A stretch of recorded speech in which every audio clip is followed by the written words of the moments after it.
mali ang gumanap. Ang hirap po marehas pero akin tinanggap na walang magkapareho. Dahil hindi nakakalimot na ang buhay ay hindi lang di sa pera umiikot. May respeto at pagmamahal na dapat kang mahimong. Salitaan magingay! Kaya ngayon pa lang, ginawa na kita ng sarili mong himlayan, ah! Pangamat kauri mo si Maggie!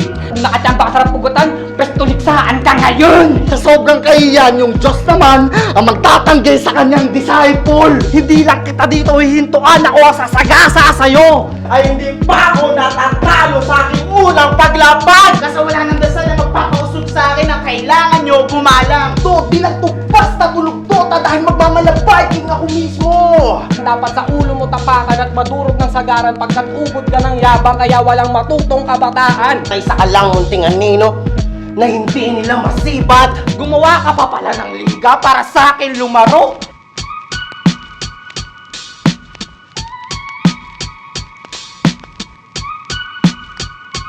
Tulig Salitaan 2026, nandito kami ngayon sa Crayon Box. Ingay likha, Tulig Salitaan, magingay!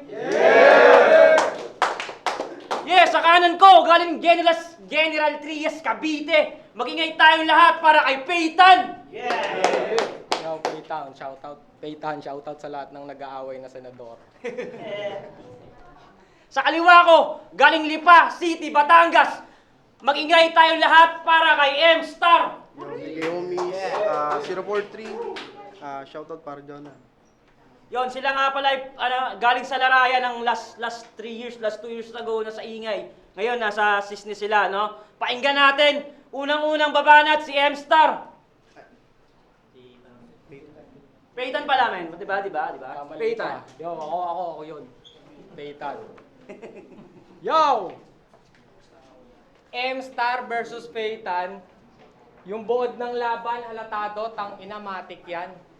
Walang tsansa na manalo to sa akin, par. Kasi paano naging star? Walang tumitingala sa'yo, kaya ang akin lang, di ka maaaring tawagin dyan. Pero kung mapilit, sige, pagbigyan na natin yan. Pero itong nagpapakabitwin ay palulubugin gamit Rising Sun. Oo, ilalaglag kita, promise yan.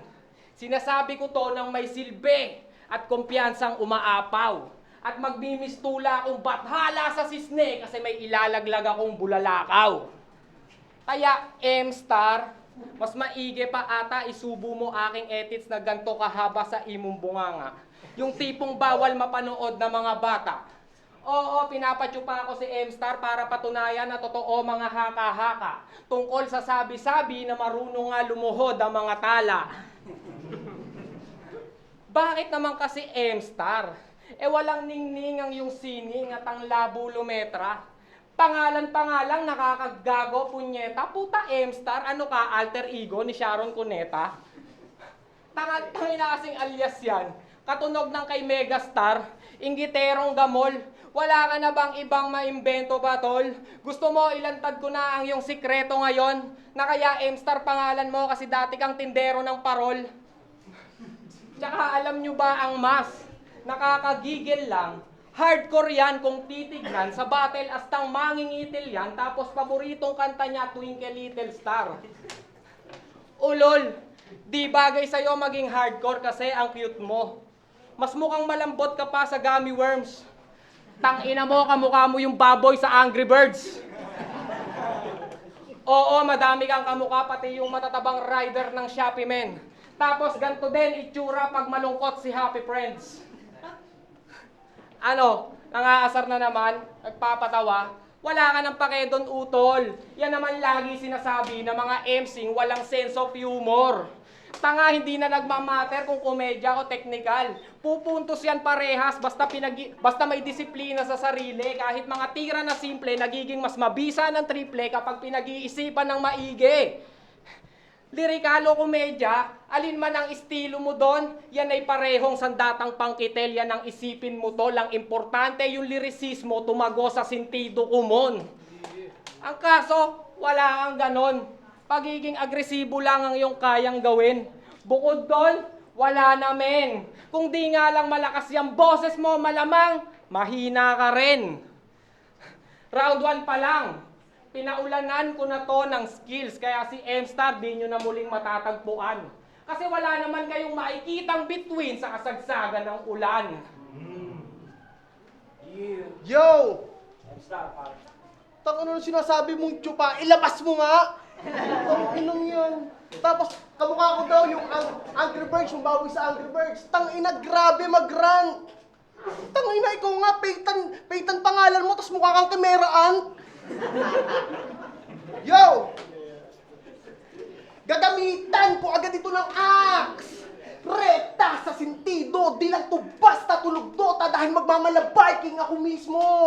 Gamit kuryente ni Thor, yung Mjolnir, itatambol ko agad sa ulo. Kaya huwag nyo nang hanapin sa balhala itong kampiyon nyo dahil sa sisne.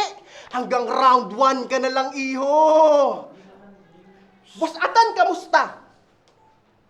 Angas ah. Gago, huwag kang dadaan ng langkaan. Babanggain kita ng full charge na e-bike, tangina ka. Tsaka, ang payat-payat mo na. Kanino ka ba kumukuha? Tanginang to, uhulihin ka na, yung tropang asset mo na lang yung depo may pirma. At saka, Peyton pa, napili mong pangalan, nakakalungkot. Tingnan niyo naman itsura, di bagay ang dugyot. Kaya naman kanina pa ako bugnot sa mukha mo, nayayamot. Tangina mo kung wala ka na nga makain nung nakaraan, naisipan niya pang magpakulot. Ay, ambot. Sisne game! Yung Morning Star nagbabalik at si Tulala may mukhang T-Rex na hinain. It almost jump scare me on the spot, but still, I'm hungry like a caveman. Merong fongs parang K9 and so yung jump meet is deadline. Oh, di nyo ba na-gets o kailangan pang kumalat nung bloodstain na basta dumating yung King of Felt, tinitaya kong yung death ay certain. Kaya ano pang hinihintay, Peyton? Sali ka na lang ulit at better luck na lang next time. Dahil strong na daw tong si Kuya. Parang lahat ng liga gusto niya makonquer. Aba, sobra ka na, iha. Hindi porkit mukha kang kontrabida. Ikaw na yung mas evil guy, sir.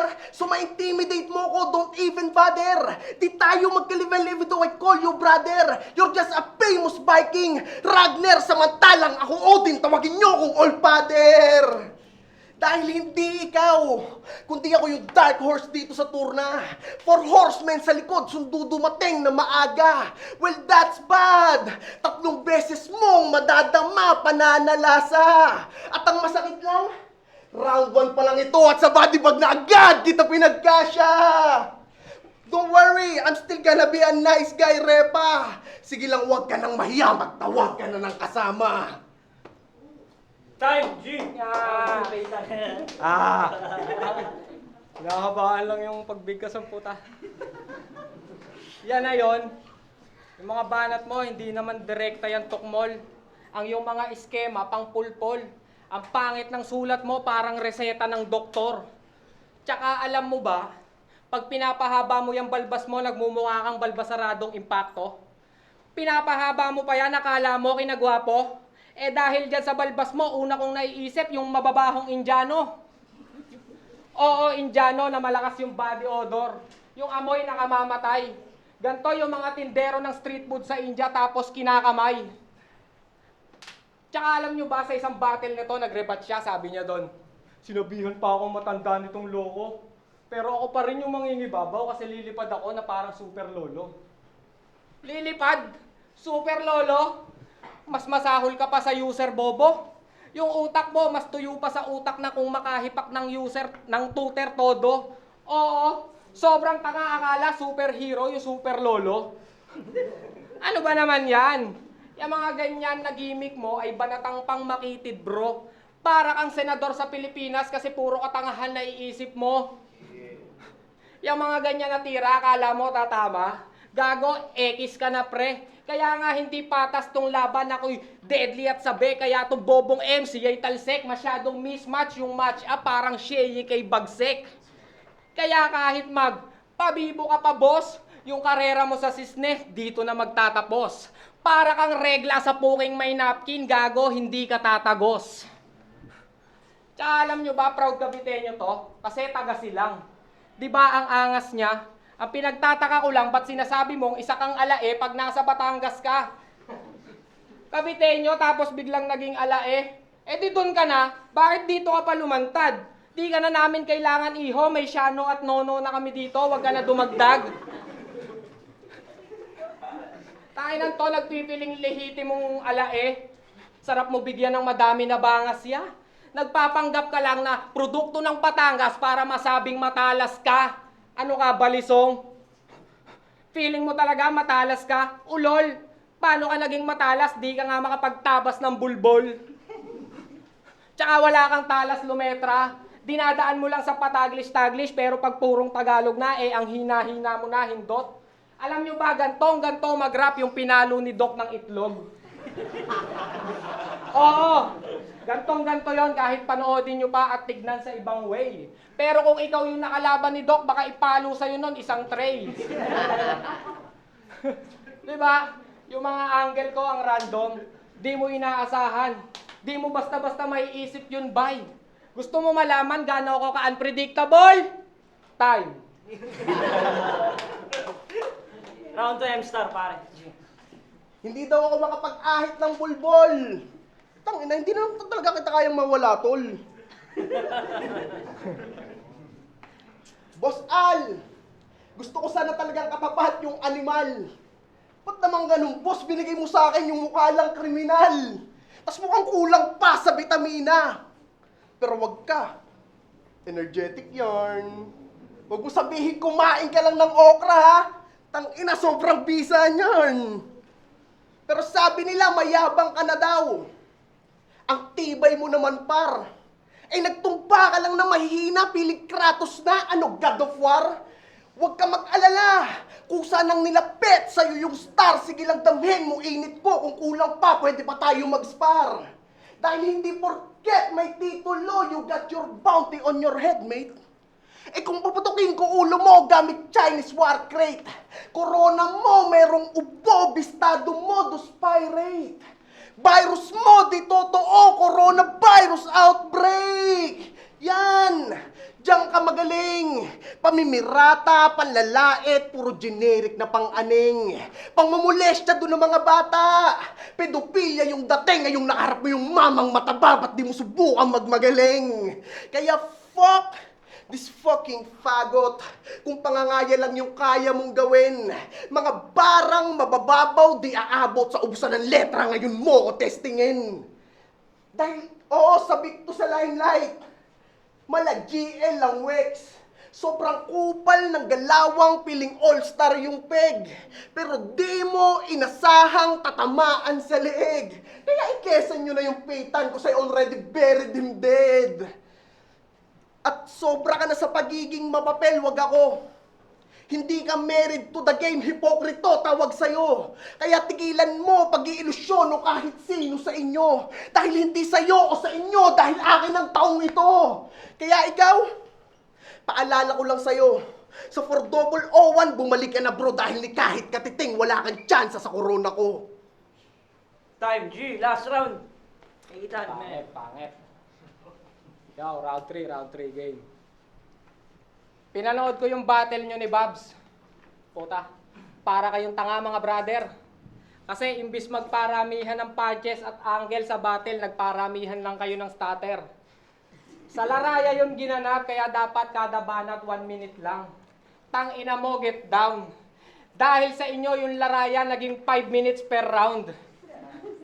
Oo, kasi patigil-tigil kayo mga weirdo. Nung pinapanood ko nga kayo mga iho, kala ko nakapost kahit nakaplay yung video. Tanginang mga to, mga hangal, talo kung sino tumigil ng mas matagal. Imbis kasi magkabisa para sa maayos na pagtatanghal, inuna mo pang hayop ka yung kasasalsal. Ano nangyari? Mahigit 1 buwan yung paghahanda tapos di mo kabisado. Bangag ka ba men? Ang daming oras para linisin yung pyesa mo pero nagkalat ka pa din. Kung malinis, real talk lang pre, kung malinis yung pyesa ni Babs, kaya kong siguraduhin body bag ka. Kasi wala kang masetup na punchline o kahit multing maihanda. Wala ka rin maayos na angle na maipaksa panay bara-barang mga bara lang dala-dala, kaya malabo kang maging banta. Kaya malabo kang maging Kaya bara-barang mga bara lang ang mga dala-dala, kaya malabo kang maging banta. Tsaka, paano ka pupuntos? Tangina mo, tirang balibag ka. Oo, tirang balibag ka. Kasi pag ikaw yung bumibitaw, nakakayamot kayawa. Kung naging basketball lang to, sure ball na, bano kang mama. Madami ka nang nailaglag na butike kasi yung mga tira mo panay sa board ang tama. Kaya paano mo sasabihin na ikaw yung mas effective sa laban kung sa simpleng multi pa nga lang X ka kagad? Yung mga katulad mo kahit minsan dehins nag-stand out. Paano nga naman yun mangyayari? Di mo nga magawa yung basic na standard. Focus ka lang kasi sa pagiging agresibo. At sa purong kababawan, yan ang yung dulot sa mga laban, panay. Yan ang yung dulot sa mga laban, walang punto sa balagtasan. Dapat sa ulo mo tapakan at madurog ng sagaran pagkat ubod ka ng yabang kaya walang matutong kabataan. Di sa pagyayabang sa lugar namin dahil sa tugmaan ako yung gustong hangaan. Ganyan lang magsulat ng multi, pre, na di nawawala sa punto. Libreng seminar para sa'yo para may bago ka ng estilo na mabunot. Kaya pag nakita nyo tong nagmumulti sa susunod niyang battle, alam nyo na kung kanino siya natuto. Yo! Isang beses na imbitahan to sa event. Agad namang sumama tong si Gago. Wala daw TF pero may FT Jollibee. Aba ayos, Paldo. Gumit up na maangas, todo pahid ng pulbo. Ayun, after 1 week si Gago, recruiter na ng front row. Yan, ano? Tingin mo, sikat ka na?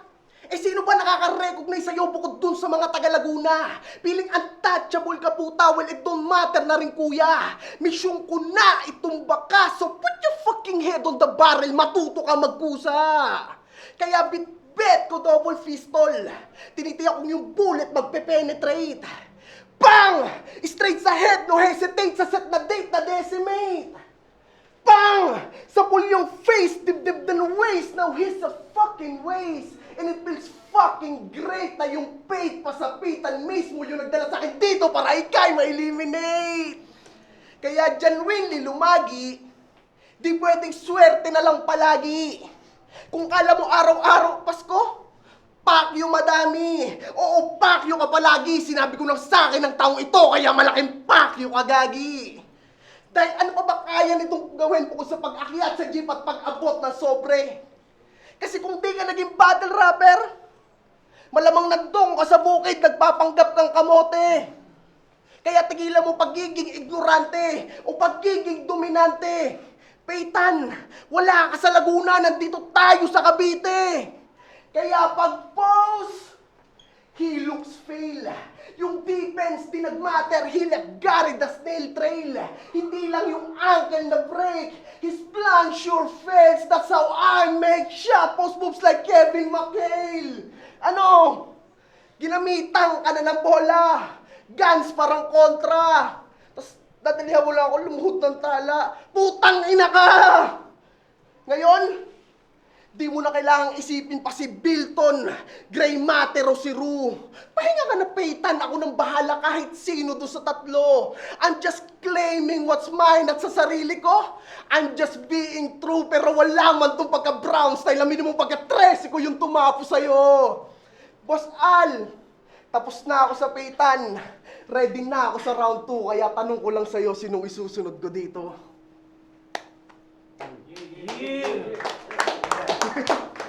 Magiging tayo lang para sa laban na yun, man. Judge, pare, tara. Nakaraos. Sayang nga.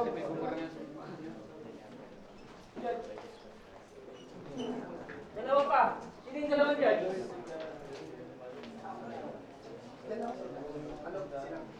Yeah. Tara, mabilis. Sige.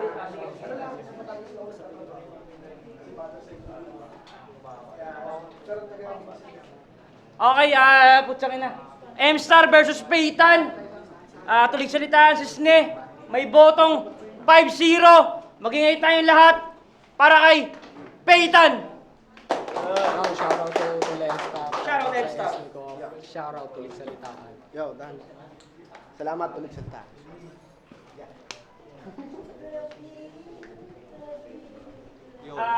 Last 15 minutes break. Yo, Joka, Zuli, Bangayan, Pagaguan, Rapugutan. Minoto si Peytan, all three. Maganda yung references sana ni M-Star, kaso hindi niya na-set up ng maayos, kasi hindi pa naka-multi. Si ano naman, si Peyton, ang ganda nung multis, everything, nalaro niya all around. Yan. Yeah, let's go. Phaeton versus M-Star. Phaeton ako doon, parehas silang may jokes and mga punches, pero mas nangibabaw yung kay Phaeton. Parang eto, sigaw, eto naman, di ba? May jokes, tas may punch din. At ayun, overall, Phaeton ako doon, pero props kay Dikdikan yun, kay M-Star. M-Star versus Peyton, binoto ko Peyton, kita naman all 3 rounds. Mas tumatama, mas nachikan niya yung mga standard elements ng battle rap, rhyme scheme, punchline, basta lahat, kita naman Peyton.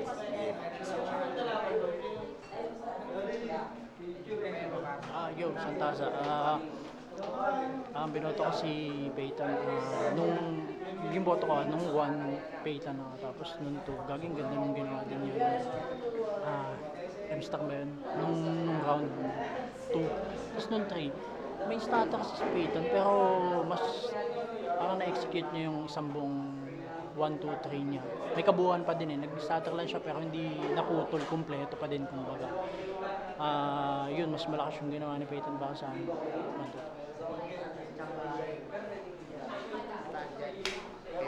Ako boto ko si Peyton. Round 1, round 2, Peyton yun. Yung round 3, doon nakuha ni M-Star yung momentum niya. Pero sa tingin ko, marami siyang references tsaka mga angles na masyadong kumara. Pero all 3 rounds, Peyton ako yun.